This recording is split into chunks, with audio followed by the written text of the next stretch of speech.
We back talking Lions football. Appreciate all the support. It's Motor City Sports Talk. It's your boy CJ Goodfella. And I want to give a special shout out to Detroit Lions fan Ben White. I didn't know when we was talking about it, he was like trade for Marcus Peters. It didn't, dawn on me. I was like, I know Peters had a little bit of trouble with Kansas City last year, and his production kind of dropped. He was had a suspension and stuff of that with Kansas City. And it didn't dawn on me, and I kind of I was like, let me Google it. And, yeah, he's up for, they potentially might put him up for trade. And if you know who Marcus Peters is, he's out of Washington. He had Washington University from Oakland, California. You might have seen Marshawn Lynch help him out against Raiders last year at Oakland behind the strong. And, Marshawn Lynch is one of the realest, to come out of the Bay Area. Shout out to E40, Too Short, everybody from that area. But Marcus Peters is definitely... I think that's a good option, but I'm going to tell you some things about it.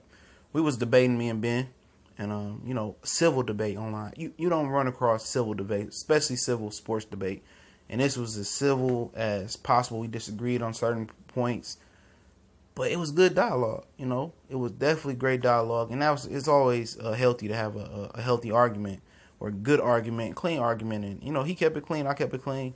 And, kept it classy, and that's all you can ask. But he made some excellent points. Because I was thinking of it as, we had to trade a lot to get Marcus Peters. But sometimes teams in sports do themselves a disservice by making a guy available like him. He got 1 year left, but he has a 5th-year option. I don't know if that transfers over when you trade. If anybody knows, I believe it might. He don't have a lot of salary going on. He got like $1 or $2 million, some change left. And this is what had to happen, You have to get rid of Teez Tabor, period. Because I don't know if he's going to play the nickel, because Agnew's going to play the nickel, Quadre can slide to the nickel, and he might be the strong safety. Unless you don't plan on re-signing Marcus Peters, and you want to continue to let Teez Tabor grow, which they let him start playing towards the end of the year, start off on special teams. Then he took over the number 2 cornerback position, which probably should have happened a little bit sooner, but maybe he wasn't ready because Nevin Lawson and DJ Hayden was terrible. They were terrible, but Teez Tabor is the ticket here. My little hypothesis on that was to Ben. I'm like, maybe Malcolm Butler, a guy that may be a little bit more cheaper, because I didn't really know Peters' background. Like Butler, his market kind of crashed, and him and Teez can kind of battle for that second position.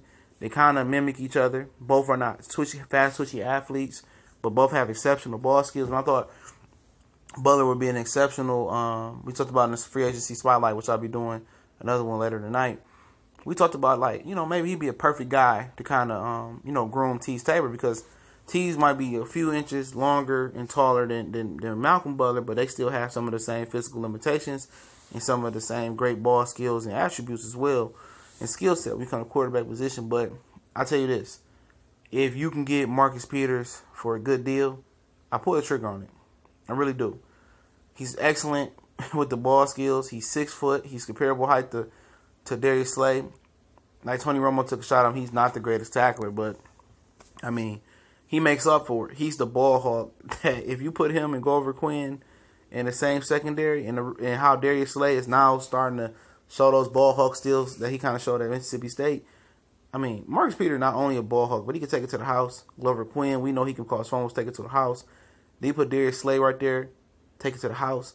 And if Agnew is functional in the nickel, like they anticipate him be, if he can catch the ball, his return skills going to the house. You got 3 of the best ball hawks, 4 of the best ball hawks. You'll run with the ball in their hand, potentially running. It's dangerous. So I really like Ben's idea. I would definitely trade for Marcus Peters.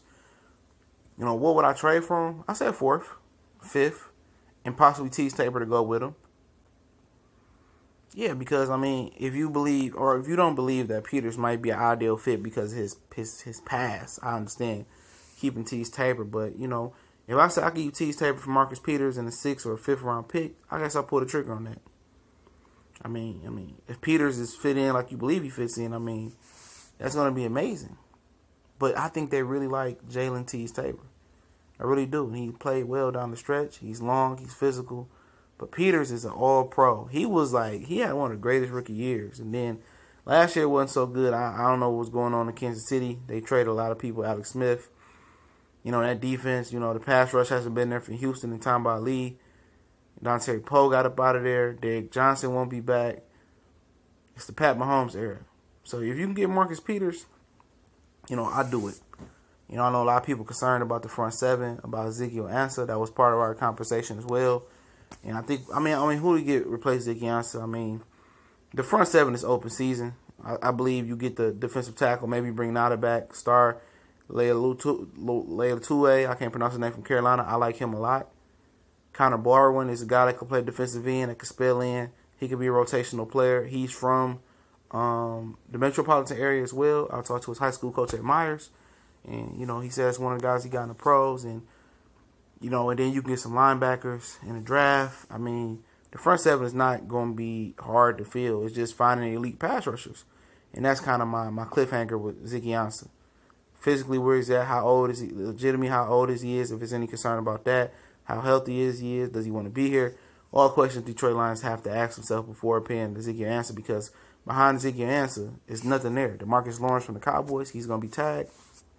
So there's really nothing there. But Peters is a good addition. Obviously, going to be able to trade for Le'Veon Bell.